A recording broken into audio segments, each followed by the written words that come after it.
every breath I take all of my days. I will glorify your name. Parents, welcome to another episode of The Journey, a podcast intended to educate, equip, and entertain you as we talk about important issues facing our families. PCA is a Christ-centered, biblically based, and family-focused community of committed believers doing life together. We hope the information you hear on this podcast informs and inspires you to be a better parent. Welcome to The Journey. All right, parents, welcome back to The Journey. This is Dan Panetti, and I've got a couple good friends, and we're talking re-enrollment. And before we dive into re-enrollment, I just want to let you know this is not all about me, but this is my last re-enrollment.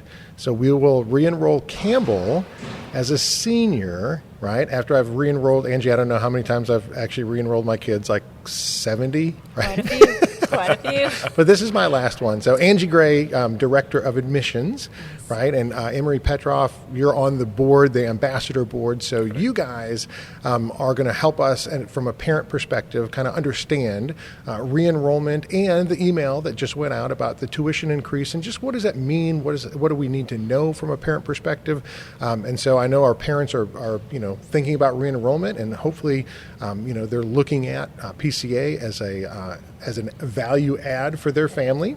But there's a lot of decisions that go into this. And so I just wanted to make sure that we have that conversation with our parents about not only what they get from PCA, which, I spend a lot of our time with our alumni, and it's amazing to hear, right, when those students leave and they realize how valuable PCA was in their development for the years that they spent here.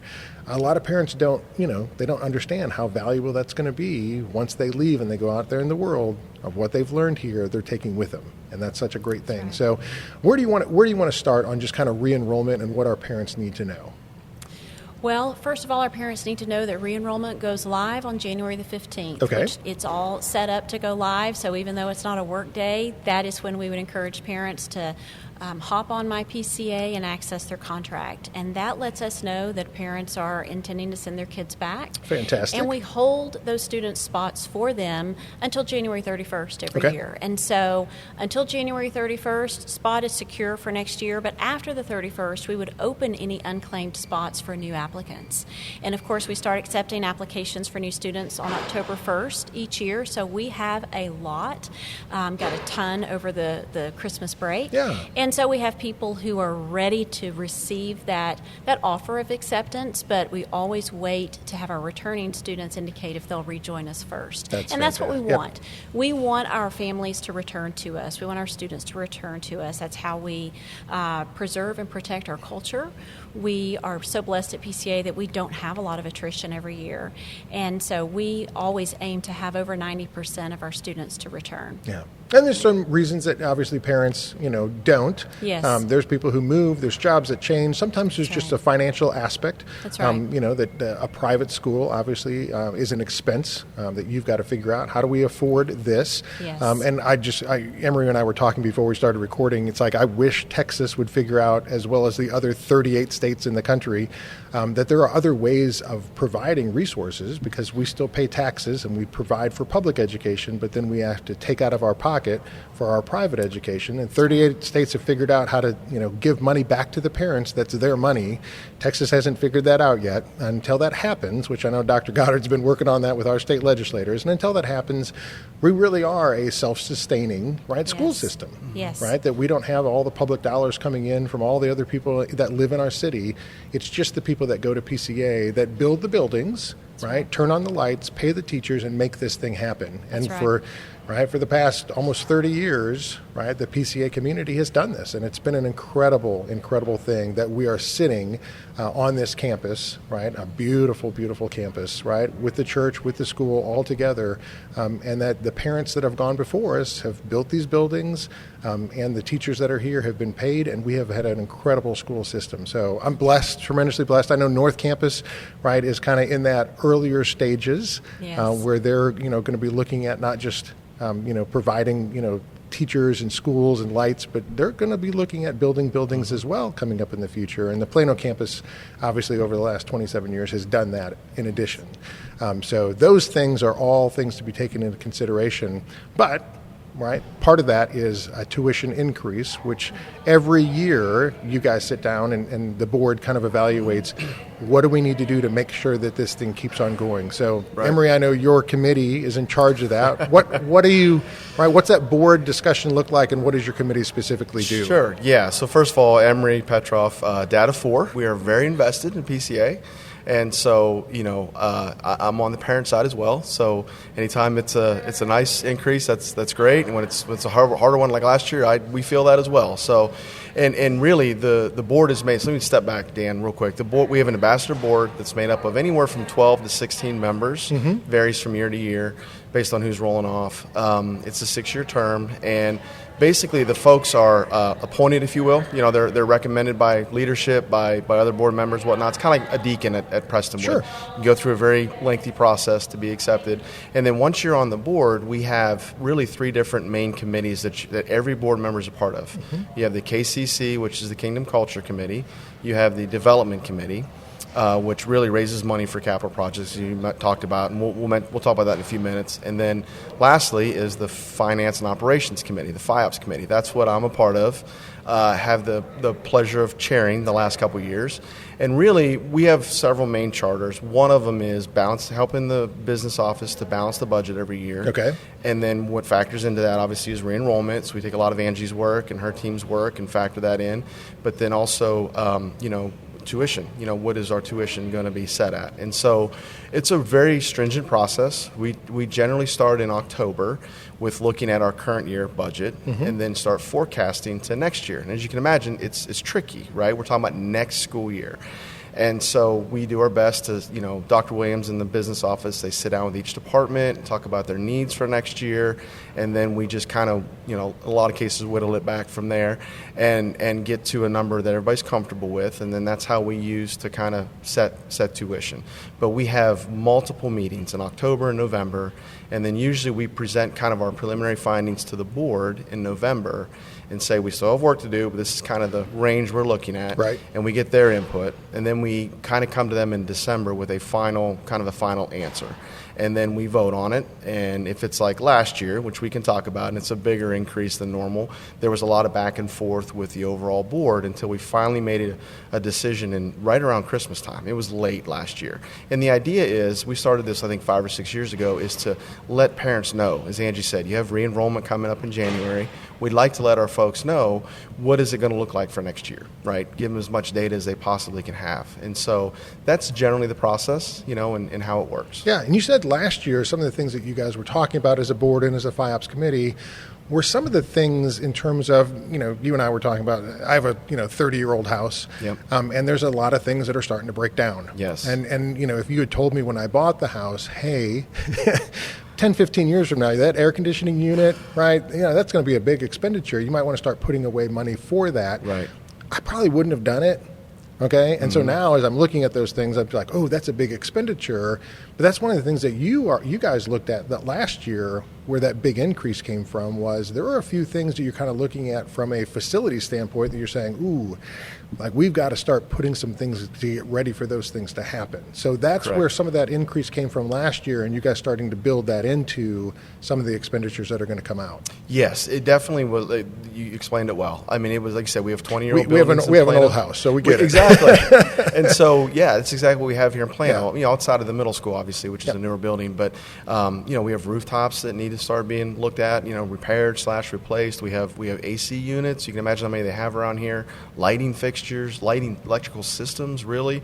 And so it's nothing that we did wrong in the past. It was just now was the time we have got to start, saving for that. And honestly, it's a 5-year plan. And we spent a good amount of money last year on pre-ordering, just to give you an example, pre-ordering some AC units that will arrive, I believe, this summer. Because that's the other thing we have to factor in is you can't do work around here year-round, right? Big projects mainly have to be done in the summertime or over winter break, and so we have to plan for that as well. And so we had to plan for the AC units was really one of the bigger ones for this upcoming year. And so, unfortunately, we had to do a large increase last year just to get that underway. It'll be, we think, hopefully a 5-year campaign to raise those dollars through tuition. And the other big part I do want to mention, Dan, is a large percentage of our increase every year goes to teachers and staff in their increase. And last year specifically, a lot of the surrounding public schools and whatnot, they had large increases for their teachers. I think COLA, the measurement the government uses every year for Social Security, I believe last year was like 8.7% increase. Yeah. So everything was up last year, as we know. COVID affected that dramatically. COVID affected that, yes. Right? I think a lot of people realized, oh my goodness, teachers are really tremendously important and valuable. Absolutely. And a lot of teachers realized, you know what, this whole COVID thing, right? It was a very difficult thing to go through and to teach through.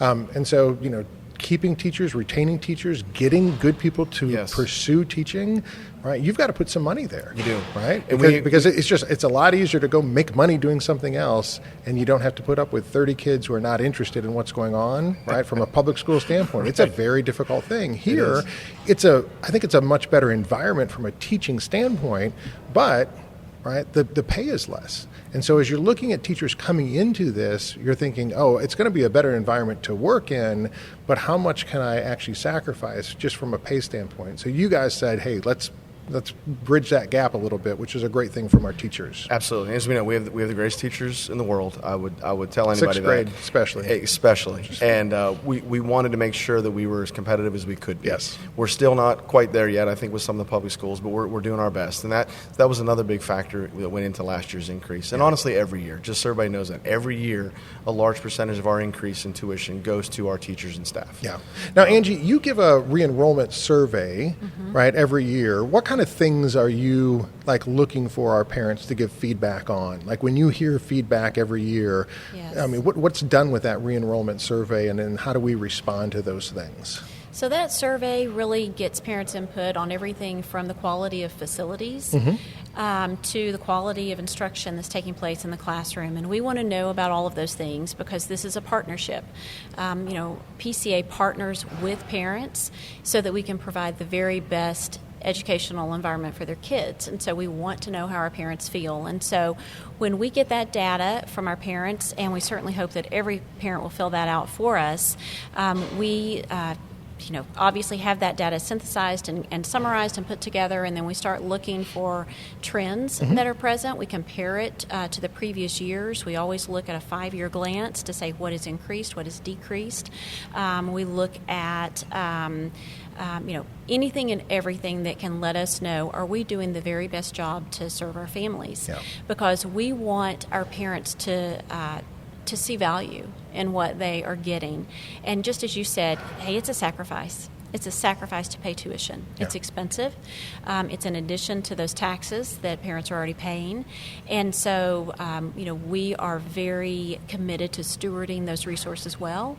What parents are entrusting to us, of course, first of all, their children, but knowing that they are entrusting us with those hard-earned dollars. Yep. And so we want to make sure that we are listening to what our parents say and we're responding the very best way that we can. Yeah, I think that's a key word. You guys talked about this at the meeting, just the stewardship principle to make sure that our parents know and understand that the work that you're doing from a board perspective, right, is being a wise steward of the resources. And you said the students and the finances, right? And I think both of those are so important, right? If a parent is sending their son or daughter to go to PCA, obviously from a spiritual perspective, from a mental health perspective, from an educational perspective, all those things are such an important factor.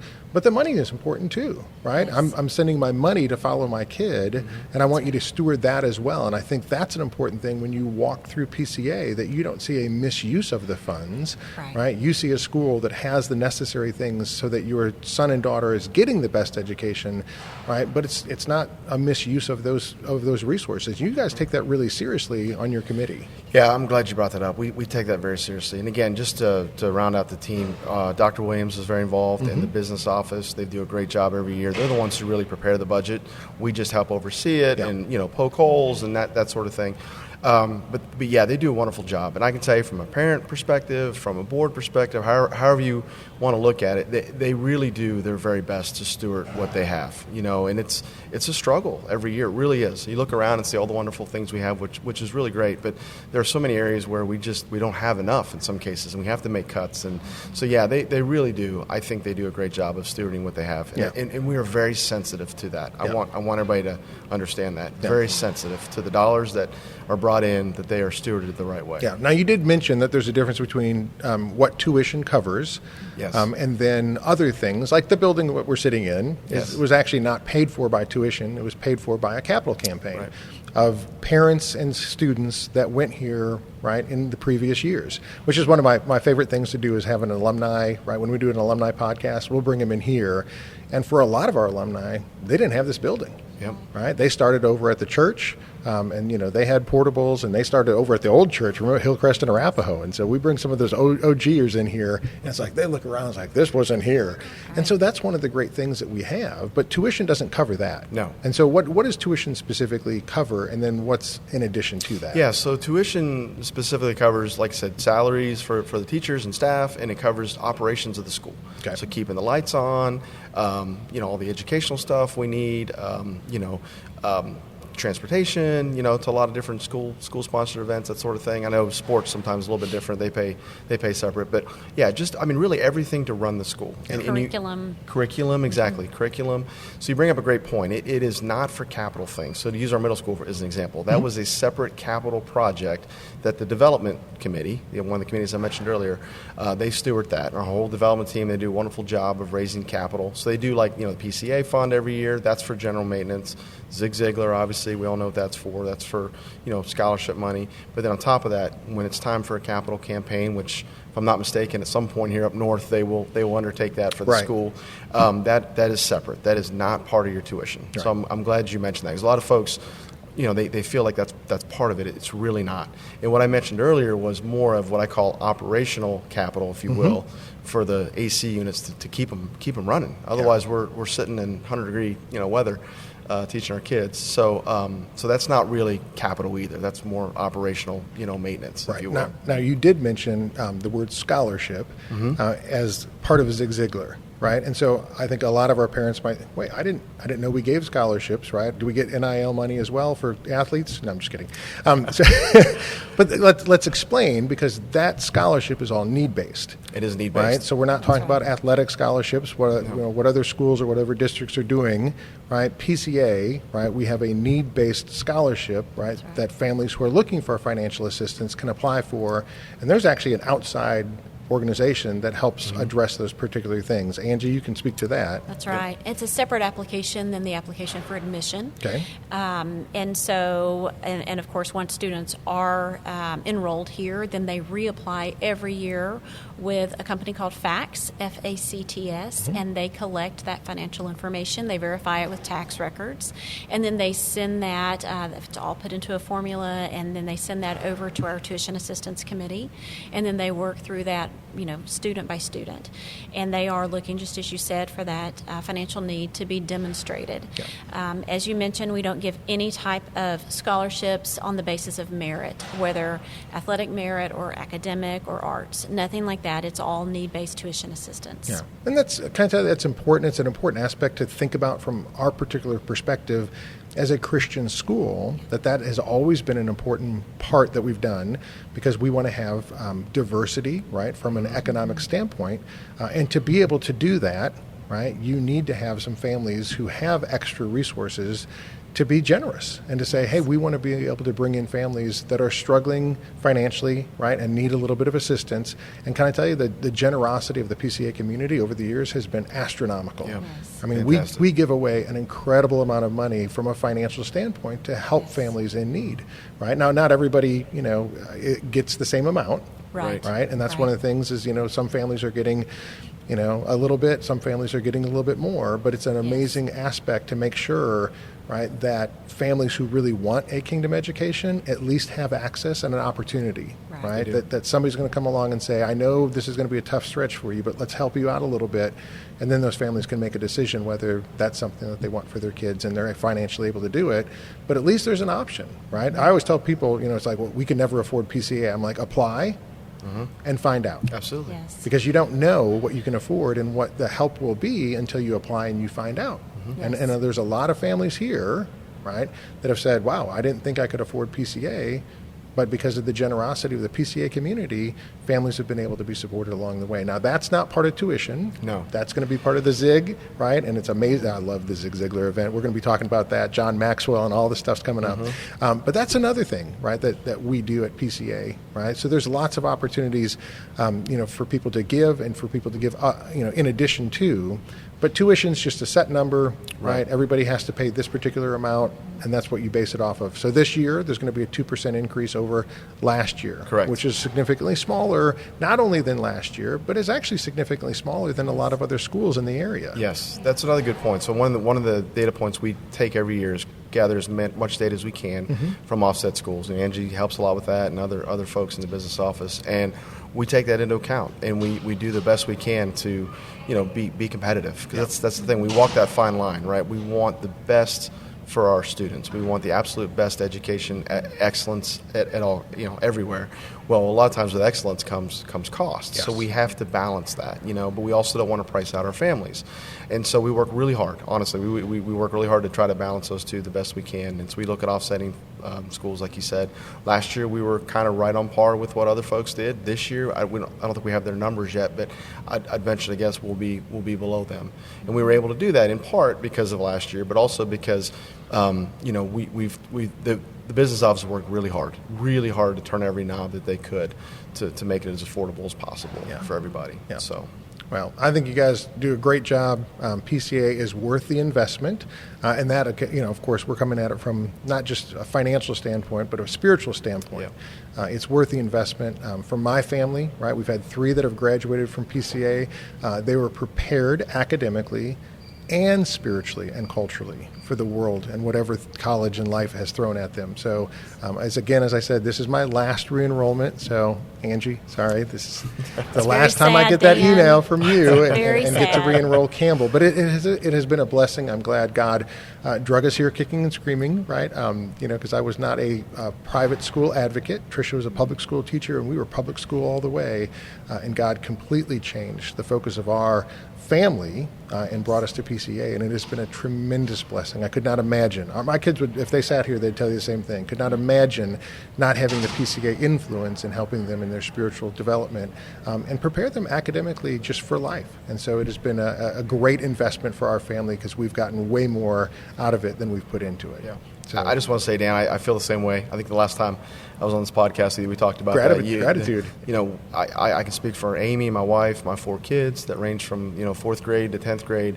We're thrilled. Yeah. I mean, there is no perfect place, but this place is awesome, and we couldn't imagine our kids being anywhere else.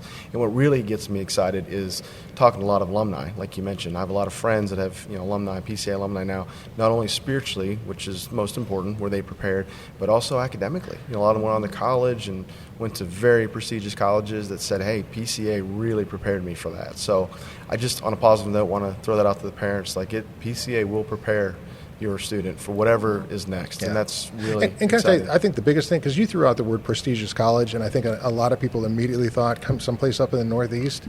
Okay, can I tell you right now, we're going to prepare your kid to love God and to love this country. Right. And you know what? A lot of those places that, years past would have been places that, let's send our kid here. It's like those places are not places we want to send our kids anymore. Right. And so it's a very unfortunate thing, but when our kids are grounded here in the Word and they see the world for what it is, there's a lot of places that they simply don't want to go to. Right. It's not worth the $60,000 to run to someplace to hear the exact opposite of everything that you've been taught and everything that you know is right and true and good. Absolutely. And so our kids will be prepared for the world regardless of where they go. And if they want to run up to those northeastern places, right, they will be a light in a dark place. They will. And we'll prepare them for that. So incredible opportunity. Angie, thanks for the work that you do in working with our families as they're looking at PCA, because I know you're kind of that first person that they get exposed to. They get that welcome from you, and they get to ask all the questions, and you do a great job of that. But Emory, thanks for your work on the board of making sure that the direction is set, the work is being done, the lights stay on, the teachers get paid, and we continue the mission that was started almost 30 years ago at PCA. So what a blessing to be a part of it. It's been a great honor. Thanks for your time. Thank you guys. Bet. Thank you for investing the time to listen to this episode of The Journey. Please take a minute to share with friends and family who will also benefit from this valuable resource. And don't forget to rate and review this podcast on your favorite podcast app. It is truly our blessing and honor to walk with you on the journey.